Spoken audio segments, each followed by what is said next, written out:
Assalamualaikum warahmatullahi wabarakatuh. Salam silaturahmi. Masih bersama KJD TV Lur, channel nostalgia tontonan zaman dulu yang dikemas menjadi alur cerita film. Di episode sebelumnya, Mardian si manusia harimau telah menikah dengan Farida. Namun di tengah acara berlangsung, Mardian berubah menjadi siluman harimau.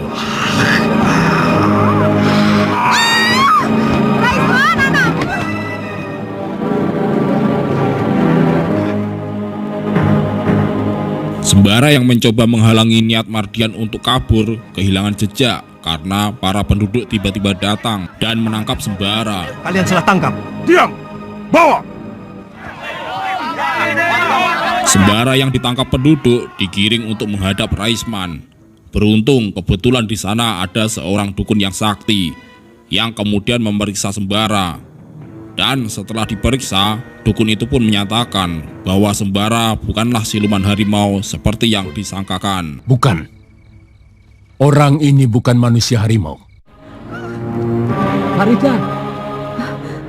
Basir? Keesokan harinya, Farida yang telah mengetahui bahwa Mardian adalah siluman harimau pergi menemui Sembara. Farida berkata kepada Sembara bahwa sekarang sudah tidak ada yang menghalangi lagi hubungan mereka berdua karena Mardian telah terbukti sebagai manusia siluman harimau. Tidak, aku tak mau pulang. Tapi kamu tidak Namun boleh di berada sini Sembara menolak kehadiran Farida karena Farida masih berstatus sebagai istri Mardian. Tapi kamu tidak boleh berada di sini. Nanti apa kata orang? Sembara menyarankan kepada Farida agar Farida memutuskan dulu statusnya sebagai seorang istri kepada penghulu. Namun, Farida justru menganggap bahwa yang dikatakan Sembara itu adalah sebuah alasan untuk menghindarinya. Kamu mau kemana? Farida akhirnya memutuskan pergi entah kemana. Sementara Sembara melanjutkan pencariannya mencari Mardian. Mendingan kembali ke tempat Sembara. Di sana kamu bisa berpikir dengan tenang. Jangan sebut lagi nama Sembara, dia laki-laki pengecut. Sementara itu Mardian yang telah pergi jauh dari desa telah memutuskan untuk tidak kembali lagi ke rumahnya. Dia berniat mencari seseorang dukun yang bisa menyembuhkannya dari kutukan siluman harimau. Aku harus mencari orang sakti. Suatu hari di perjalanannya, Mardian yang tengah kelaparan ditolong oleh seorang petani. Mardian mengaku bernama Raden Soma, anak seorang tumenggung dari Kadipaten Jatimulya. Namaku Raden Soma. Ayahku Tumenggung Gandawijaya, pembesar Kadipaten Jatimulya. Mendengar pengakuan Mardian yang mengaku sebagai anak pembesar dari Jatimulya, petani itu sangat menghormati Mardian. Keesokan malamnya, rupanya adalah malam bulan purnama. Mardian yang tengah terbaring di tempat tidurnya tiba-tiba terbangun. Dia meraung-raung. Mardian kemudian pergi ke kamar Murti, anak petani itu. Malang bagi Murti, dia tewas oleh Mardian yang telah berubah menjadi harimau jadi-jadian. Murti. Raden? Murti, kenapa suara Apa itu, Pak? Seperti suara harimau.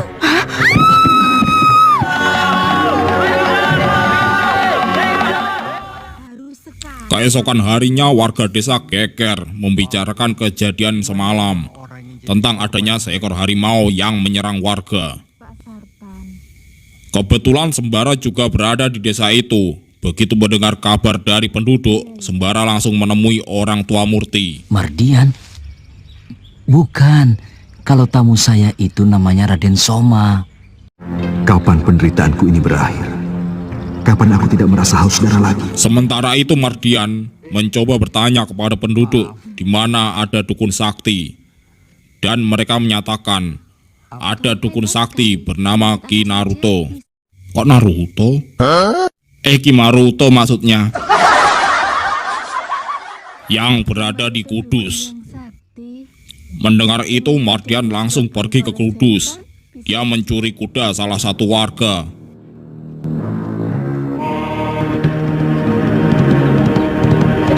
Sembara yang kebetulan juga berada di lokasi itu menduga bahwa yang mencuri kuda adalah Mardian.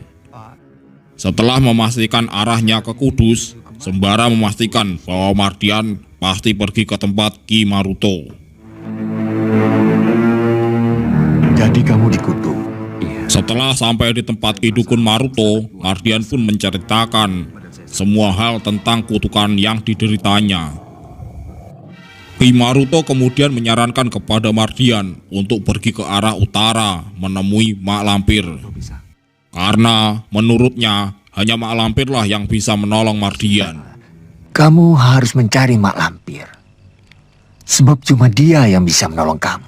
Kau harus berjalan ke utara. Boleh saya numpang ke Jepara? Boleh asal bayar. Mardian pun kemudian pergi ke utara menuju ke arah Jepara.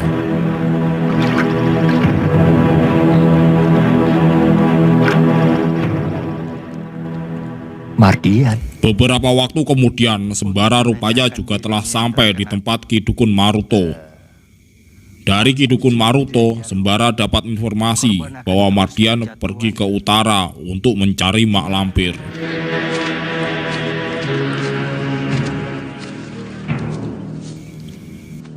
Singkat cerita, setelah melakukan perjalanan cukup jauh di sebuah pinggir hutan, Mardian tiba di sebuah rumah tua peninggalan Belanda.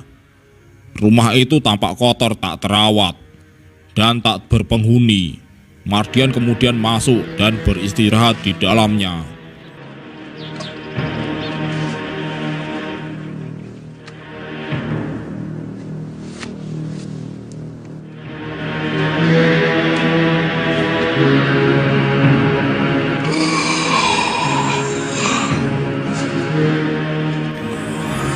Saat Mardian tengah tertidur, Mak Lampir muncul. Rupanya rumah itu adalah rumah peninggalan Tuan Adolf Peter, orang Belanda, yang mati dibunuh Mak Lampir dulu bersama istrinya Nyai Kembang. Mak Lampir kemudian merubah kembali rumah tua itu menjadi tampak indah kembali. Mardian yang terbangun merasa heran dengan yang dilihatnya.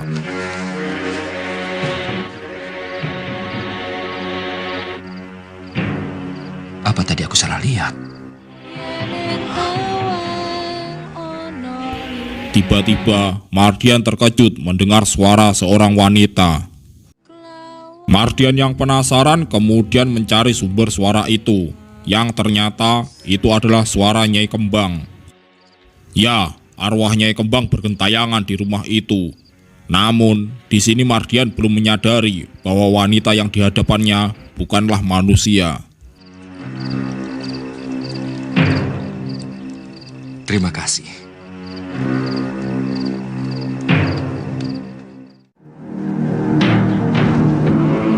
Keesokan harinya, Mardian yang terbangun dari tidurnya mendapati di hadapannya seorang nenek-nenek.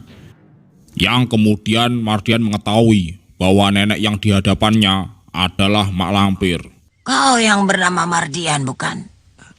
Kau mencari aku disuruh oleh Dukun Maruto. Nenek adalah Mak Lampir. Ya.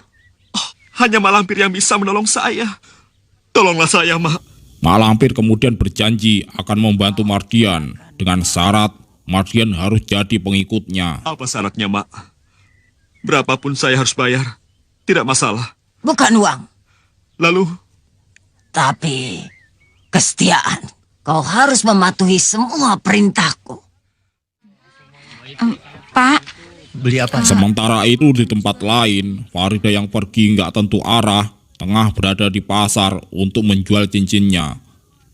Sementara Sembara bersama Basir kini tak hanya mencari Mardian, tetapi juga harus mencari Farida yang pergi entah kemana. Jangan dia sudah pulang ke rumahnya. Tidak mungkin, Sir. Farida sudah tidak mau lagi bertemu dengan ayah dan budenya.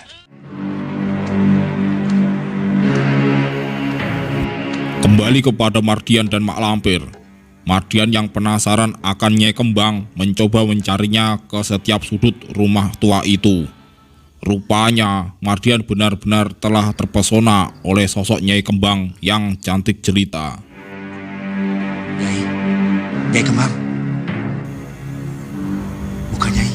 Mardian sempat melihat jasad Nyai Kembang berada di sebuah kamar.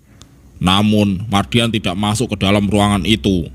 Dia hanya melihatnya dari celah dinding kamar itu. Suatu malam di saat Mardian tengah memandangi lukisan Nyai Kembang, tiba-tiba muncullah Nyai Kembang. Nyai Kembang kemudian mengajak Mardian ke sebuah tempat, yaitu ke tempat jasad Nyai Kembang yang sebenarnya disimpan. Selamat malam, Mardian. Nyai Kembang, dari mana kamu datang? Pikiranmu sedang melayang. Aku jatuh cinta padamu. Begitu mudahnya kau jatuh cinta. Benarkah kamu ingin menjadi suamiku? Ya,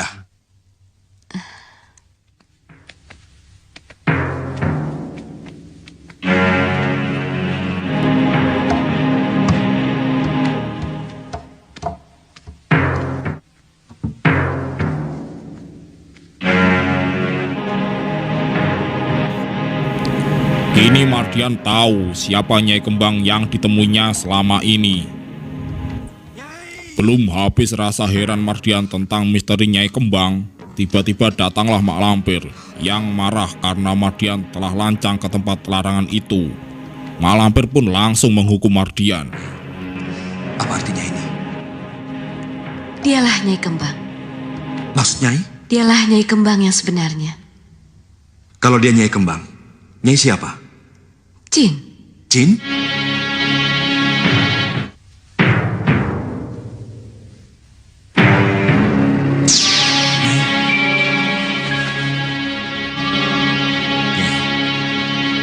Kau melanggar perintahku. Kau harus dihukum. Ampun Malampir, lepaskan aku.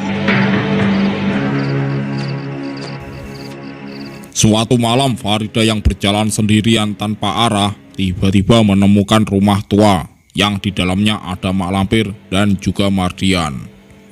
Farida tidak menyadari bahwa datang ke rumah itu adalah sebuah bahaya untuknya. Seperti yang kita ketahui, Farida adalah keturunan Kiai Ageng Prayogo, dan Mak Lampir masih akan terus berusaha untuk menghabisi semua keturunan Kiai Ageng Prayogo. Permisi. Tak lama muncullah Mak Lampir dari dalam rumah itu, dan rupanya Farida sudah tidak mengenali Mak Lampir lagi, karena dulu waktu Mak Lampir menggegerkan Mataram, Farida masih sangat kecil. Namun tidak untuk Mak Lampir. Mak Lampir bisa mengetahui bahwa dia adalah Farida. Maaf, Nek. Saya mau numpang istirahat 1 malam saja. Kau Farida anak Raisman kan? Ayo masuk. Dengan tawa bahagia, Mak Lampir langsung membawa Farida masuk. Farida pun menyambut dengan baik sikap ramah Mak Lampir, tanpa disadari bahwa nyawanya sedang terancam. Farida, Farida. Sekarang kau sudah besar, sudah jadi gadis yang cantik. Ayo, aku tunjukkan kamarmu. Ayo.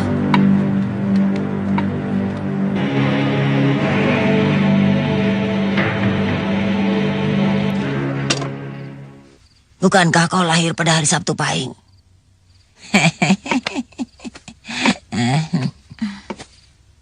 Kau kelihatannya capek sekali. Tidurlah. Terima kasih, Nek. Kiai Ageng Prayogo.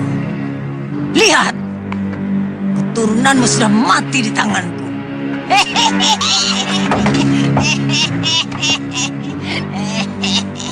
Bagaimanakah kisah selanjutnya? Bagaimana nasib Farida? Ikuti terus channel ini di episode berikutnya, Lur. Terima kasih telah menonton. Jangan lupa subscribe ya, Lur. Wassalamualaikum warahmatullahi wabarakatuh. Salam silaturahmi.